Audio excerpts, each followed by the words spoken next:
தனுசு ராசியில் உள்ள ஆண்கள் வந்து ஒரு சுகபோகி, லக்ஸரிஸான ஒரு வாழ்க்கை வாழக்கூடியவங்க. 5 வருஷத்துக்கு இல்லை, 3 வருஷத்துக்கு ஒரு காரை வாங்கி புது கார் வாங்கக்கூடிய தன்மையும் உடையக்கூடியவங்க. வாழ்க்கையை ரசித்து வாழும் சொல்லக்கூடிய சுகபோகியான ஒரு தன்மை உடையவங்க தனுசு ராசியில் உள்ள ஆண்கள். தனுசு ராசிக்காரங்க பொதுவாக பார்த்தீங்கன்னா இந்த ஏசி ரூமு கீழே இருந்து வேலை பார்க்கக்கூடியவங்களா இருப்பீங்க.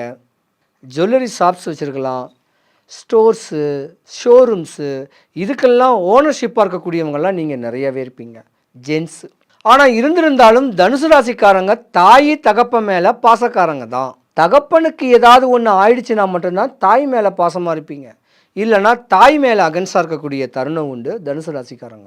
2025க்கு முன்ன வரைக்கும் தனுசு ராசியில் உள்ள பெண்களுக்கும் உங்களுக்கு மனைவிக்கும் உங்களுக்கும் ஆவாத நேரம் நடந்துக்கிட்டு இருக்கும்.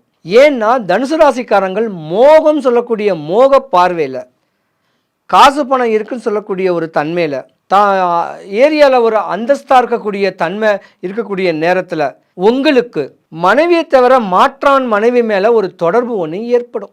அதாவது பாசமாக, ஆசையாக, பாசமாக நீங்கள் கொஞ்சம் ஹெல்ப் பண்ணுவீங்க. அது வந்து உங்களுக்கு தப்பான தொடர்புகளை ஏற்படுத்தி உங்கள் கணவன் மனைவிக்குள்ளே ஒரு விரிசல் ஏற்படக்கூடிய தருணம் ஏற்பட வாய்ப்பு கொஞ்சம் நிறையவே இருக்குது தனுசு ராசியில் உள்ள ஒரு சில ஜாதகம். விட்டு கொடுத்து போங்க, நீங்கள் சூப்பராக இருப்பீங்க.